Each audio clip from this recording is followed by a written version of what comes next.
Record on the cloud. Okay, now it's recording, y'all.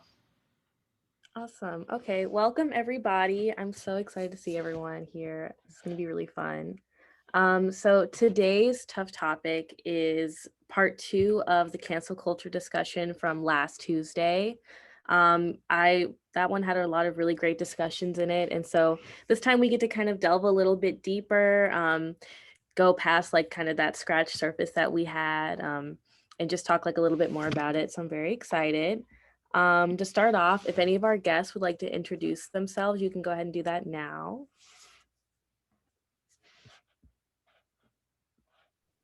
I'll start. Hi, everyone. My name is Jamaica. I go by the he series of pronouns, and I'm the Assistant Director of Intercultural Student Affairs. Let's go. Hi, everyone. My name is Tuesday. I go by she, her, hers, and I'm the Director for Faculty Development and Diversity.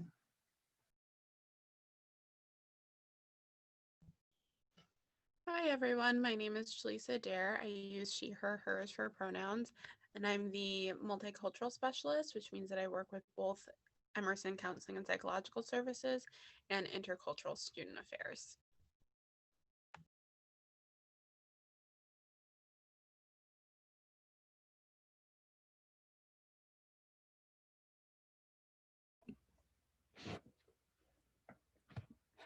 Awesome. And my name is Nikki. I use she, her, hers pronouns, and I'll be moderating today.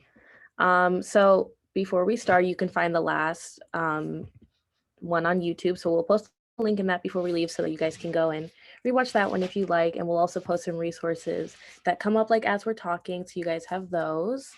So just to start off, I'd like to ask everyone kind of in one sentence, what are you trying to get from this conversation? Like, what do you want to learn?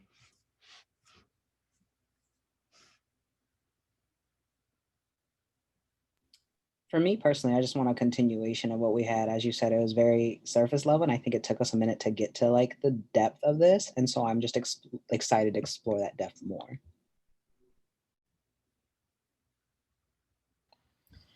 I agree.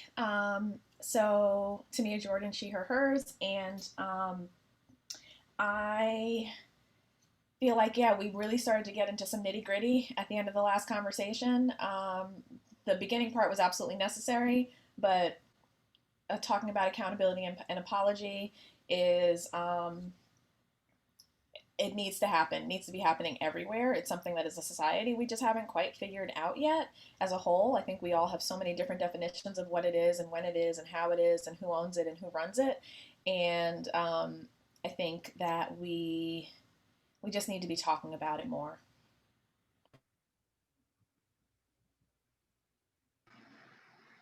So I come in interested in this topic because sometimes I feel like an apology is offered from the perspective of what I, as a person who's offering it, what I want to get out of it.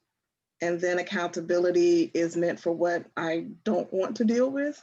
And I think neither one of those are approaches that really will lead to any kind of significant, unity or, solidarity. We can't operate like that. So that's what I'm interested in exploring.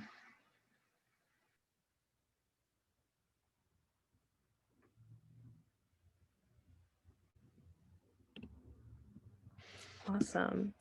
I'm definitely hoping for, I think, a little bit more of an understanding of how cancel culture kind of works in, I guess, smaller communities. I feel like my only experience with it is on a larger scale. And I know that that was delved into a little bit last time, so I'm excited to jump into that again. Also, last time, I think just some larger themes. One thing that really stood out to me as important was the distinction between sort of cancel culture on a larger scale, like in the media and on social media, especially, and with people who are maybe like more powerful on a grander scale, and how that works rather than when it's more community based. And I think that's a distinction we should all kind of keep with us as we're like going throughout our discussion. I think also these ideas of accountability, especially disposability, that was a word that really, really stuck in my mind. Um, so yeah, I just kind of like us to keep those things in mind as we're going. I think those were really important last time, especially since we're delving in a little bit deeper.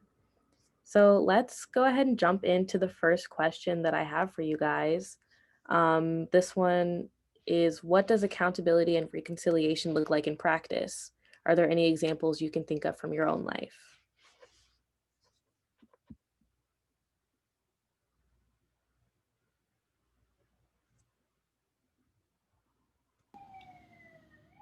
Yeah, we never start with like the small questions, do we? Um, and there's a fire truck going by. I'm gonna let it go by. Okay. Um, yeah, we never start with the small stuff. Um, so I was just having a conversation with this, like from 11 to 11:30 with a different student, and we were talking about the different levels at which accountability and reconciliation happens, and how depending on the level that you're at, different things are possible. So we were talking about, sort of at the institutional, but even beyond that, I'll say it like the state level. Um, Certain things are possible because of the laws and the just all the reasons and rationale that goes into the process and the conversation that can happen, and when it can happen and where it can happen, and then what it means to be accused versus what it means to be, found responsible, etc. And then we talked about on the campus level how there are other things, that are possible because and not possible because there are things as a campus, as an institution, that we just can and can't do when something is alleged and or accused. And it's also the case that we have to protect, privacy to the extent that we need to. And there are actually, like, not only policies, campus policies around that, but there's actually like legal implications for that as well, in terms of like, professional exposure, what have you. And then there's like the community level, where things can happen in a different way. And you know an allegation can be made and about harm that's been done. And and the conversation can be sort of more direct and intimate. And I think that the what's the word I'm looking for? I'll use the word sanctions. I don't really mean the word sanction, but the word sanctions can sort of be they can happen in a quicker way, within a small community, and the conversations can happen like in a quicker way and in a more, in my opinion, real way in a smaller community. And so one of the ways that I think that I've seen that work in my own life, would be, goodness, like, I hurt somebody and they're my friend, and I can go to them and say I'm sorry, versus I say something in a group that I'm a part of. I'm a part of, a couple of small groups, but I say something in my Emergent Strategy Ideation Institute group, and it hurts somebody, and we can have, if it's something that I'm doing like consistently, then we can collectively have a process, and I can be accountable and be sort of in conversation with the folks who I've harmed. And then then there's the other levels that things happen at, which requires, me or us to show up in different ways at different times in specific places like courthouses, and there's that. So that's my answer.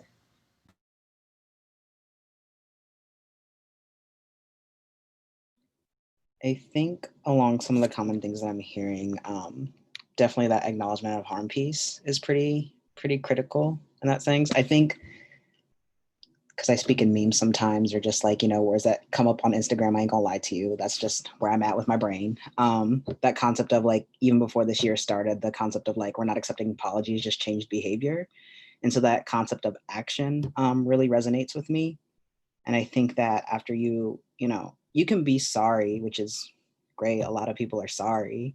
But what does it mean to truly be sorry and take that into account and action in that way? I think such big words of like accountability and reconciliation mean acknowledgement of harm and trying to atone for that.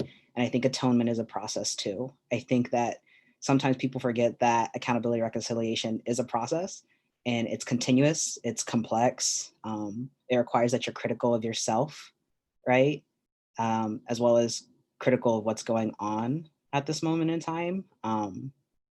And I think that's kind of where my brain is going. As far as an example in my personal life, I like that Tamia mentioned the personal aspect. I had a friend like even before like Trump was elected, who was a white male, who was cis, who talked about how he didn't care. And I had to like look at him. I'll be like, hi, how are you? Like, let's have a conversation about that, about why that hurts and what I need you to understand. And so being comfortable enough to call out that person and call them in for a conversation, knowing because of our relationship, their accountability to me was that they know that they had some learning and some growing and some work to do.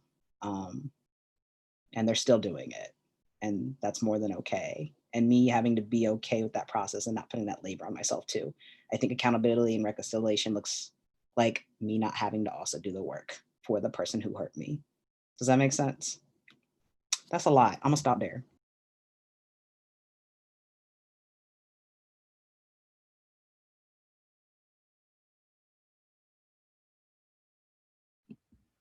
Thank you for sharing those examples. I feel like that really helps kind of put it into perspective. Um, I think kind of going along with that, what is the way back from being canceled and sort of tying in like, how do you reconcile? How do you take accountability?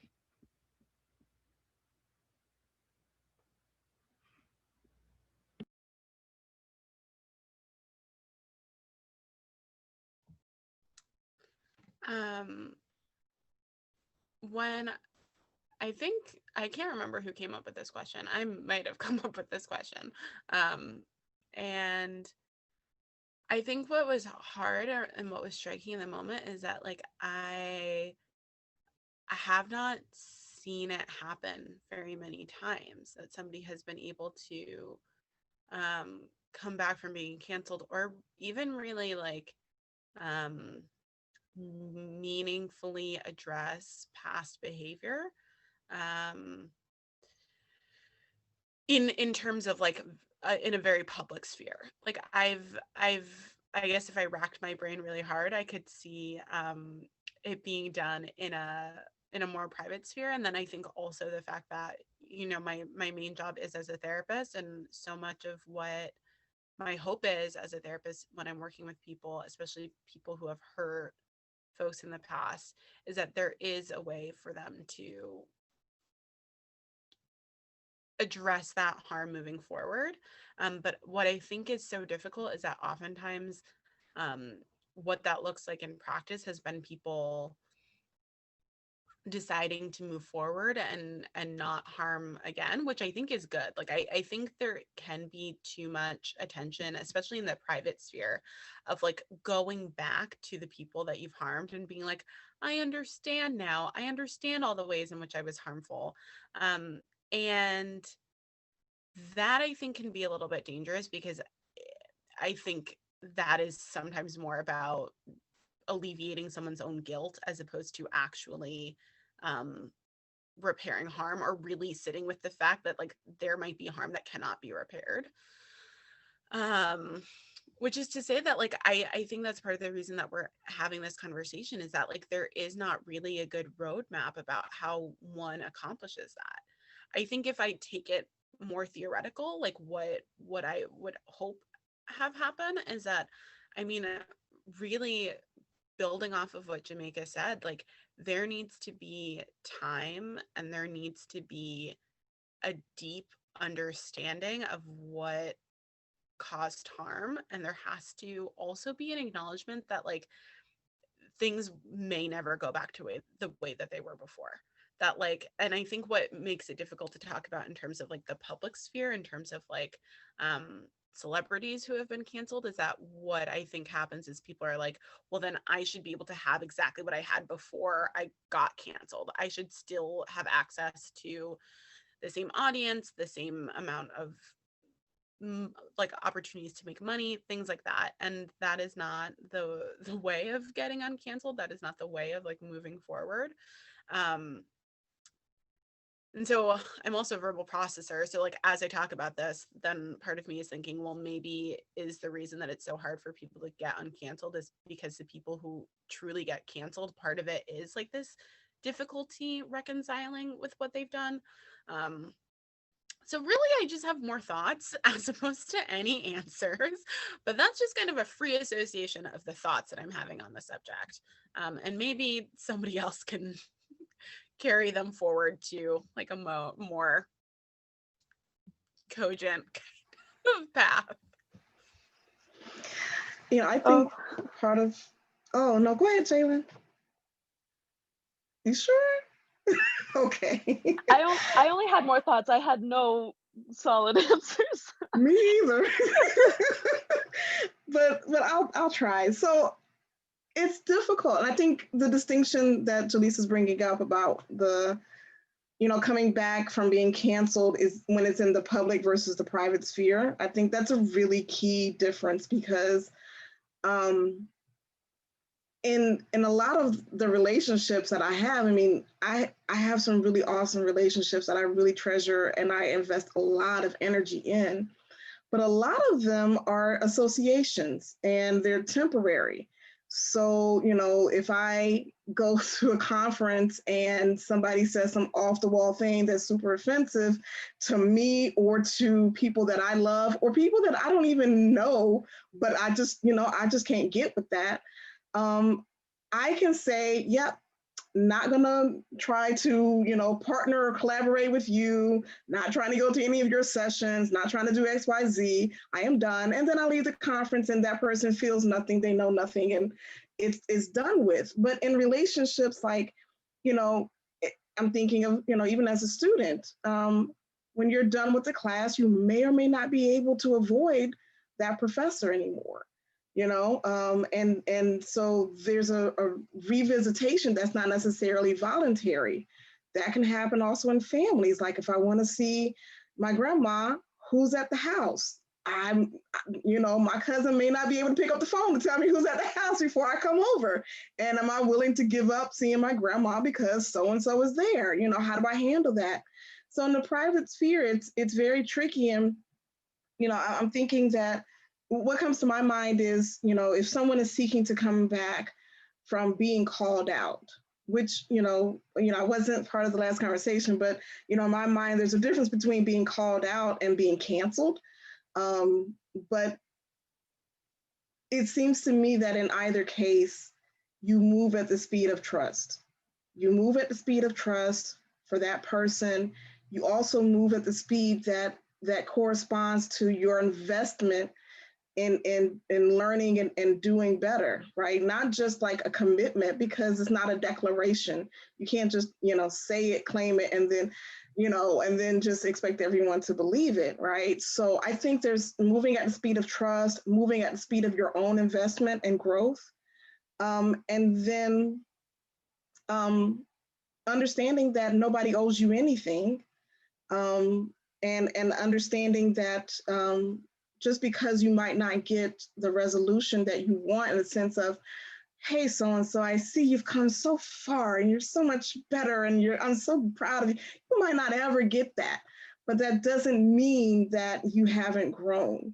And so I would hope that in that situation, the person who feels like they've been called out or canceled isn't hinging their willingness to continue doing that work of reconciliation within themselves and beyond. I hope they wouldn't hinge it on somebody taking like this explicit moment to come and pat them on the back. It might not ever happen, even if they really are not the same person they were a year or 2 years ago.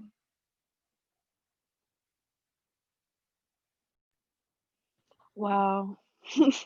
Literally, wow. Yes.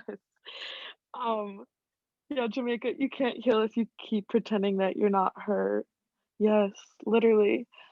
Um, wow, this is like all making me think about a bunch of different things, especially in like terms of when I think of when I think of apology or healing or, you know, I think of action. I do not really think of like apology very much because I feel like Jaleesa kind of touched on this. Like at a certain point, when you're apologizing to a person, it is for your own benefit and not for them.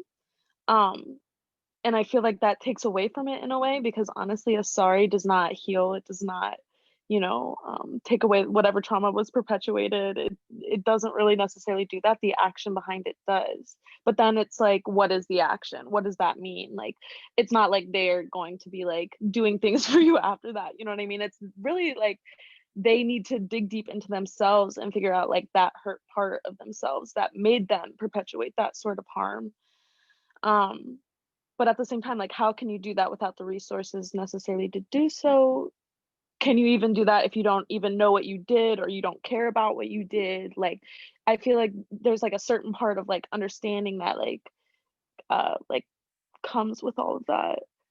Um, but yeah, like I like to think all the time, like, what does it mean to like fix whatever harm was perpetuated? I think like what does it even mean to say sorry in some contexts? I don't know. Jamaica, you also brought up a point about calling people into a conversation. And that really made me start thinking because I feel like in some contexts, like when you are in a situation and someone says something and you feel like, you know, it's your time to say something or it's even your time to walk away, like what Tuesday was saying, and like some certain like situations, like mentally noting, like this person is not for me. This is not like a person I want to be interacting with much longer. But it made me kind of wonder, like, what does it even mean to call somebody into a conversation? Because I know sometimes, like, when it comes down to it, and I hear somebody, if it's a friend of mine or like, in a classroom, and I hear someone say something, like, there's no, I don't want to say filter, but like, whatever it is that I'm thinking is what needs to be said. You know what I mean? Um, but also, yeah, I kind of like wanted to follow that a little bit because I feel like calling in people to the conversation also can like further, lead down to a healing path because then they actually have the opportunity to understand what it is that they said rather than just being like, oh, they think I'm wrong, but I'm not wrong. I don't know. I feel like it can start a conversation. Yeah. I mean, that's an excellent point, excellent question. Especially when it terms to calling in for a conversation. I think about how easy it is to have conversations with people you already have a relationship with, right? And so I can be like no filter, da da da da da, and you gonna understand because we already have that established relationship. Versus how I may be perceived if I am calling in someone from a conversation that has a completely opposite viewpoint on a subject than me, which I've done because I don't know, maybe I just like confrontation. I don't know. Maybe that's just I like conflict. I don't know. But I think it goes back to kind of what Tamia mentioned earlier about human beings not being disposable in a way. And I think maybe it's like I'm weird. Like I'm part like realist, but I'm also part like I gotta believe in the good of humanity because how else are we gonna like get through and see through, right? And it goes back to kind of like that Bell Hooks quote about like holding people accountable for their wrongdoings and still remaining in touch with their humanity, right? And the ability to be transformed. Like that continues to be like on my heart in a way. And so I think for me personally, I want to believe in the goodness of people. And of course, I will try to initiate those conversations and have those happen. But kind of to Tuesday's point, if it gets to the point where like the walls are up and you aren't hearing me and you have no interest in hearing, then I can't do no more. Right. Mhm. I did what I could. I initiated, didn't have to do it, but I did it because of just who I am as a person. And then I guess we just kind of hope for the best because I think as much as there's like doom and gloom in the world, I still recognize in the capacity of humans to be human. Mhm. So I think that's where I'm at with that. But definitely as public spheres, if there's like a public figure, which public figures do make it clear whether or not they wish to change or not, they really do. Especially kind of what Jaleesa was saying to like the entitlement of, well, why can't I have XYZ? Because you can't. Okay, you done messed it up. All right, shut the hell up. So I think it kind of goes in those separate spheres. If someone has to kind of remain canceled because they're just not in a place to change, then it is what it is. Absolutely. Yeah, y'all have said it all, so I'm not going to add anything really to that. I can hop in on the next question. But one thing I did want to add, because I forgot to mention it earlier, is that we also during these talks have a Google form where we live capture any resources connected to the talk. And the Google form is linked from our IG. If you go to our link in bio, you'd be able to access it there. So, one thing I wanted to mention, because it is beyond incredibly timely, is that this Saturday from 3 p.m. Eastern Daylight Time, Mia Mingus is giving a talk about how to give a genuine apology. And so I think, folks, if you can make it, you should make it. I'm registered.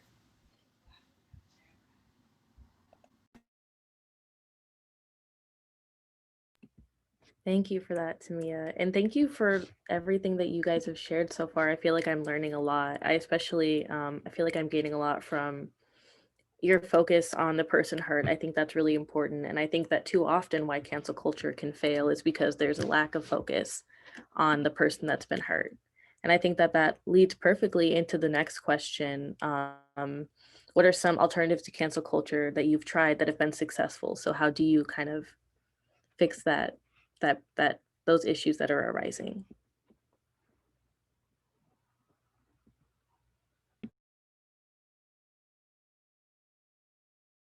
I, I can go. Alternatives to cancel culture. I think that we haven't gotten to this question yet, but I think that the alternatives are think about think about the goals of, or the goals are sort of like the outcomes that you'd like to have. Like I think that's really important, um, because I think if your goals are punishment and revenge, then cancel culture might actually be the tool you want to use. I'm not going to lie that sometimes that's the tool that that's the goal, and that's the tool that folks want to use, right? And so, um, but as I said in the last talk, that punishment is and revenge, they're different than accountability and consequences. And so, um, if you want to do accountability and you want to do consequences, then that is a different process altogether. And so that requires calling out, maybe, but calling in, which I know folks have heard. Um, you know, in it depending on the situation, because there's so many situations under the sun, right? So there's no one size fits all. But if a person is harmed, um, I would not make the assumption that the other person knows that I've been harmed and how I've been harmed. And so I think that is the first part. If they are aware, that's one thing. But if they're not aware, if I start doing things that like because I feel like they hurt me and I haven't had a conversation about like to just raise the awareness, then that automatically goes to sort of punishment and revenge, because I'm now doing things I think that are going to impact them when they have no ability to even attempt to be accountable. And so after awareness, then I think again, sort of the person that has been harmed is then sort of driving the car, if you will, because they then sort of decide what it is that would be helpful for them, what it is that would be what does accountability sort of look like in that piece. And also another distinction that I think we've made here, but I want to make incredibly clearly, is that accountability and is that apology and accountability are two different things, and that accountability and forgiveness are different things. And so it's never, even if you go through an accountability process, it doesn't mean that the person that you've harmed has to forgive you at any point. And I know that that's been, said already, but that's really important to think about, that like I can apologize all day long, or even go through some motions, but if a person doesn't want to forgive me, like for me that's not the purpose. The purpose is the process. And so I think if you have that outcome of forgiveness, that is awesome and beautiful and wonderful and yay. But It may not happen that way.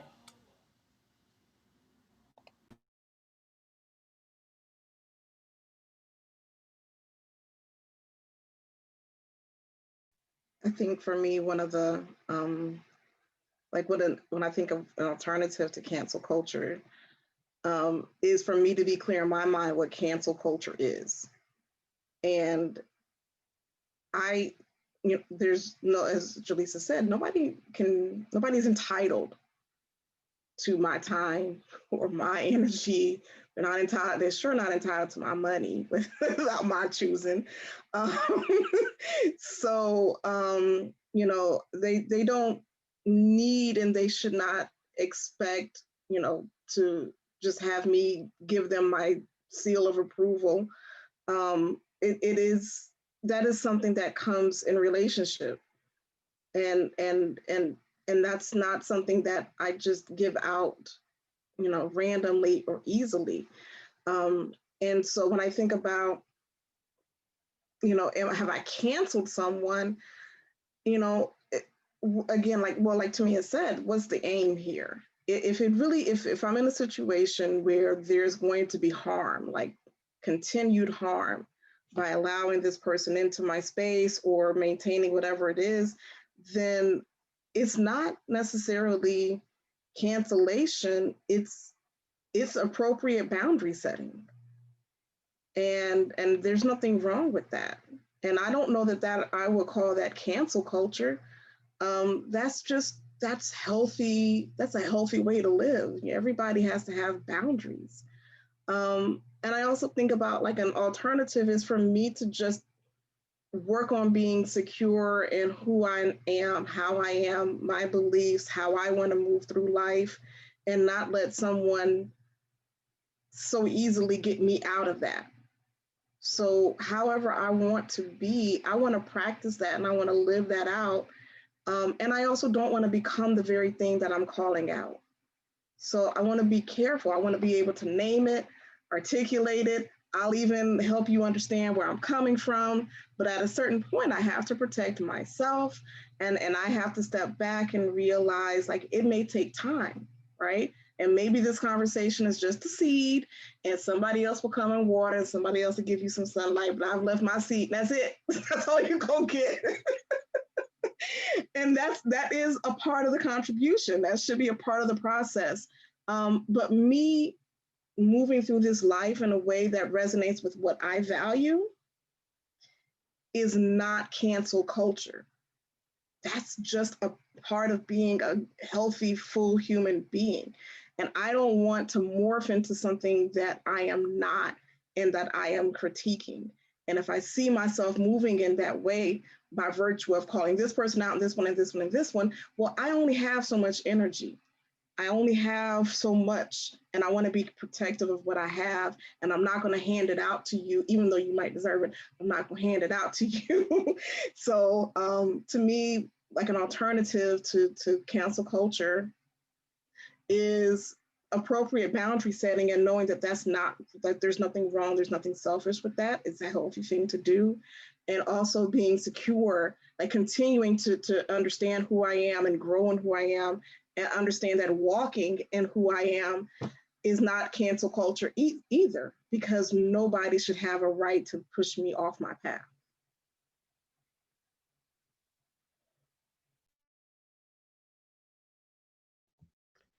Yeah, that just really spoke to a lot in me. And going kind of back for a second to this distinction that we've made between the private and the public sphere, I think Tuesday, what you just said really helped something click for me, that like in the public sphere, usually the only connection that we have to these people is the economic connection.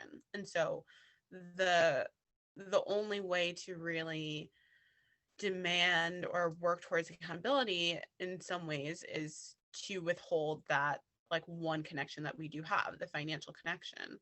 And I think it does become very different when you're talking about relationships that are in your life. And what you said before, Tuesday, about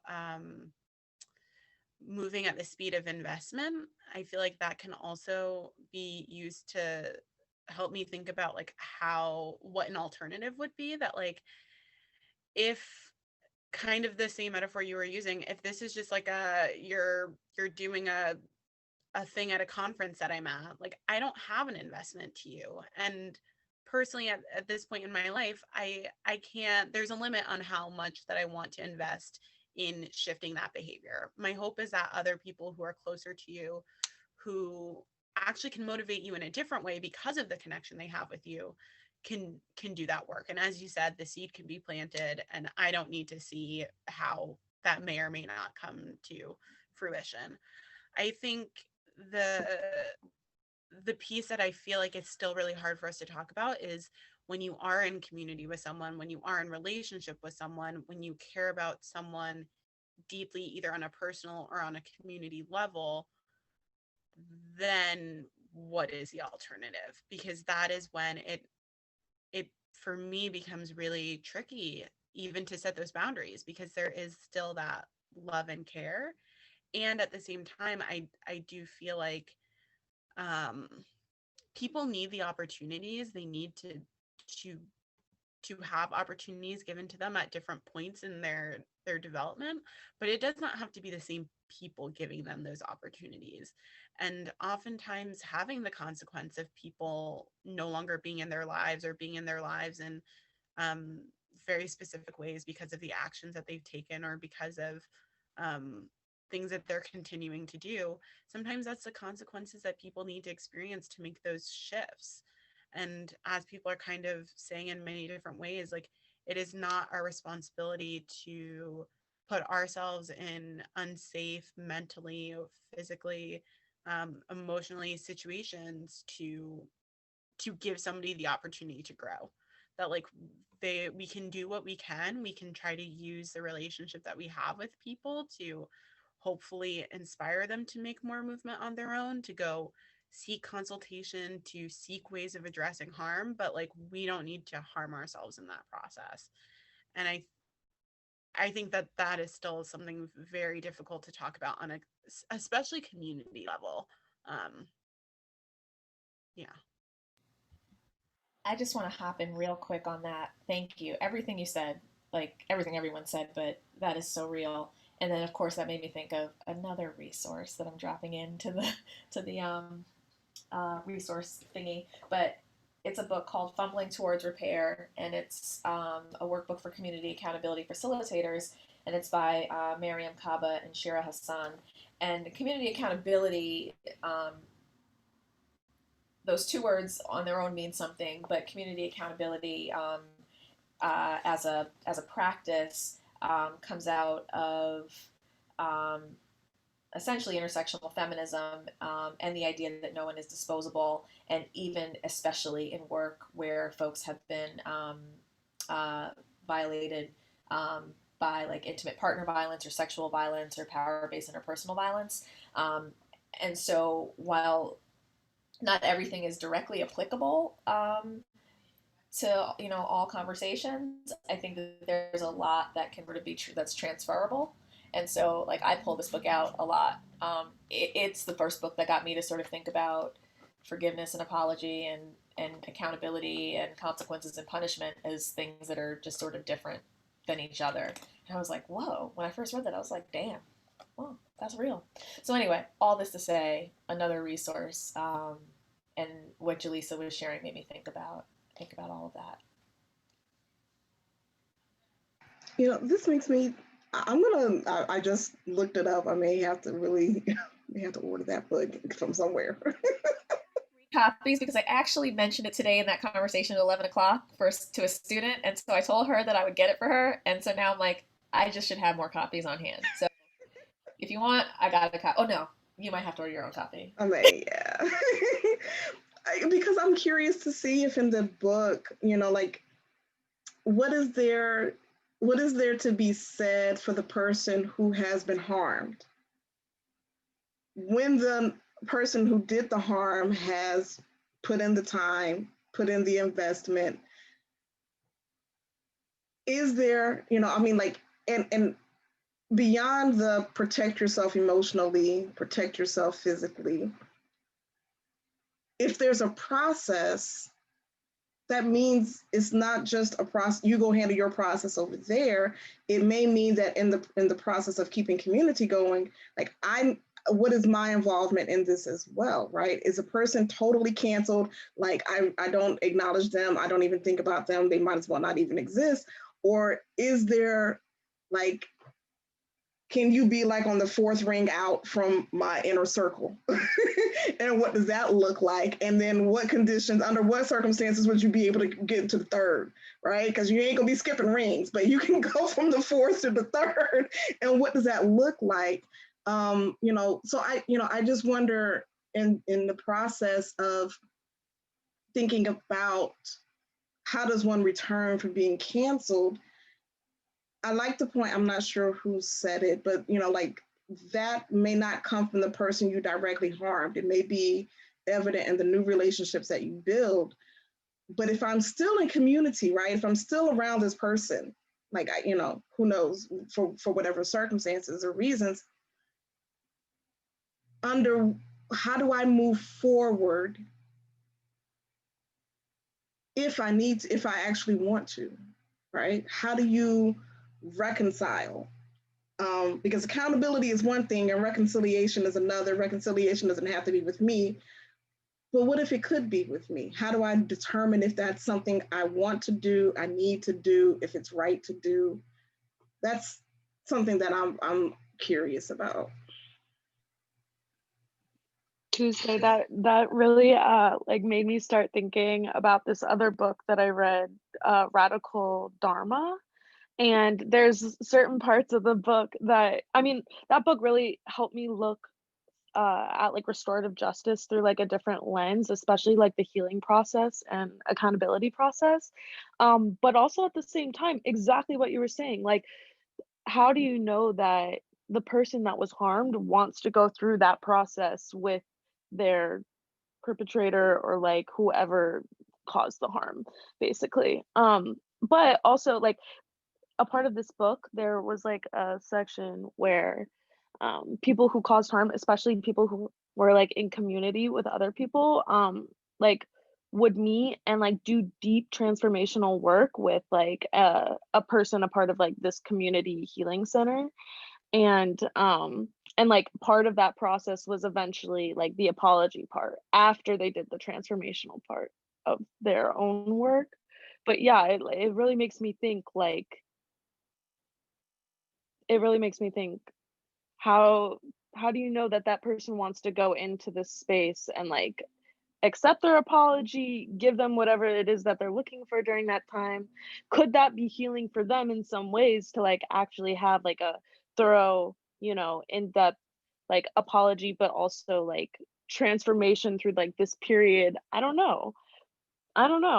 But also, like, through a restorative justice lens, it sounds amazing. But in practice, how does it really all organically like work together? I think, first of all, thank you, Queens, for just continuing to speak and let it all be known. Um, for me, I think what I'm thinking of in kind of this whole conversation is like kind of what Tuesday mentioned about like what you can say no to, but also what you can say yes to.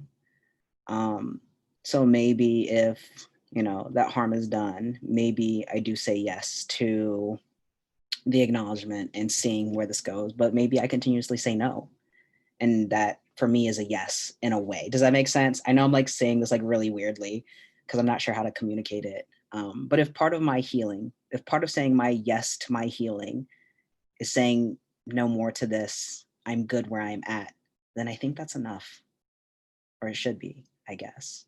I think that's the only thing that I have to add. Yeah, just jumping off that a little bit, I think that the piece that is still crackling in the back of my brain is, and it's probably because I was a gender studies major in college, is that there are so many identities and intersections that we kind of place over this conversation about, like, who is meant to forgive, who gets to be forgiven, whose apologies do we need, whose apologies don't we need. I think in US culture, at least, there is this kind of dichotomy of either you have to be like, yes, all is forgiven, all is forgotten, it's like it never happened, or it's like torch them, they're out of your life, like um there's no in between. And I think, especially for people who hold certain identities, there isn't that space to say exactly what Jamaica is saying of like, you know what, I'm gonna say yes to hearing about, ways in which you're accountable, and no, we will never have the relationship that we had before. Just as an example. And I think that there has to be space for both, because I kind of feel like while we are expecting certain things from certain people, and while we're collapsing reconciliation and forgiveness and accountability, that doesn't create enough space for the people who are harmed or for the people who cause the harm. That like I could see there being a lot of benefit in teasing those out a little bit, and being aware that not everybody is going to want the same things.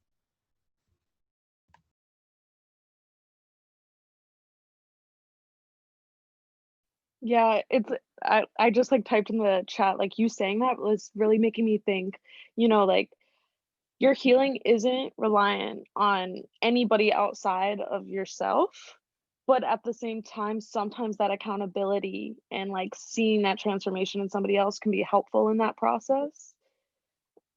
I don't know.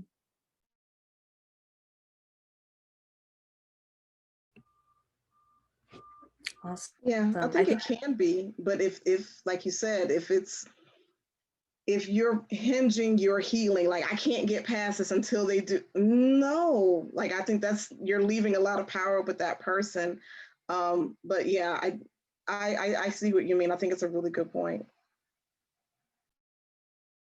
Yeah, absolutely, Tuesday. Exactly what you're just saying. Like your healing cannot be reliant on somebody doing this, that, or like whatever. Because like, what if they never do it? Does that mean you're always going to be, you know?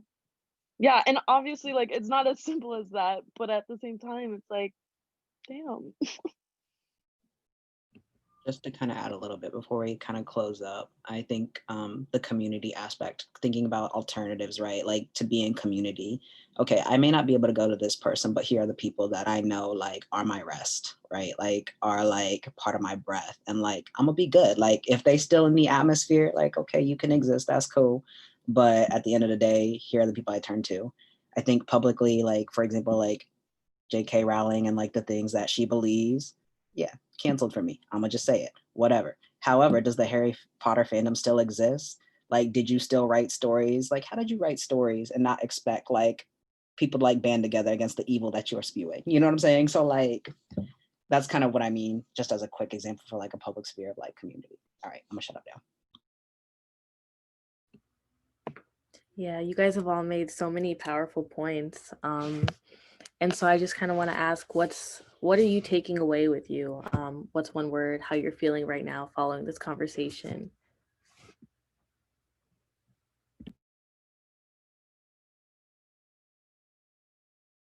And this is for anyone, our guests as well. Like, how are you guys feeling? I feel like I have so much to take away. I'm feeling very empowered. I'm feeling very thoughtful. And I'm feeling like I have a lot of things to sort of examine within like my own personal life and my interactions with my people close to me. I have a word: never ending. Because I feel like we can have a part 3, 4, 5 to 100 and still have just scratched the surface of these topics.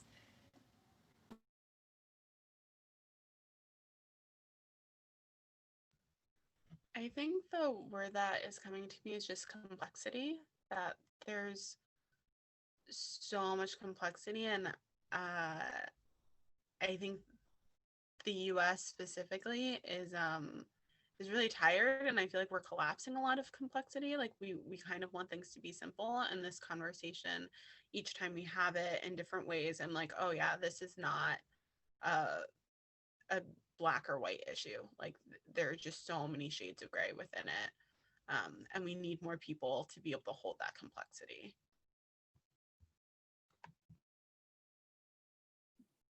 For me, mine is community like comfort here. Like I feel like being able to have the tough conversations that we do is what brings us closer together, right?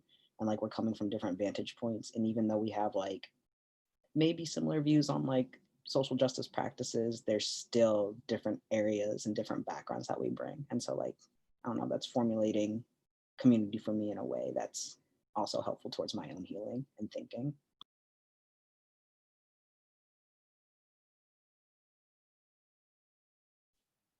I'm feeling very thoughtful, very full, very, I don't know. I just feel like we have talked about so many things today. And even last time, we had so many things that we talked about that I've been carrying with me literally to this conversation. So it's nice to just, I feel like a lot of the things that we wanted to talk about last time got talked about this time. And it's just leaving with me with like so much, but in the best way.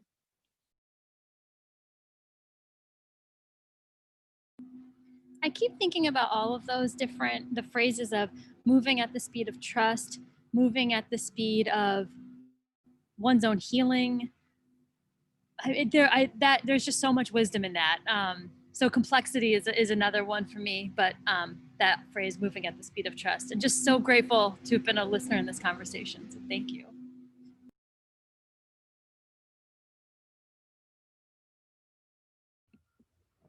Thank you all for sharing those. I feel like so many powerful things have been said to take away from this. So before we end, like we said earlier, you have that resources that are in the chat, so you can find the link to that. And then also the link to the last one and this one will be shared on YouTube so that we can all go back and revisit this. That was dope. Thank you so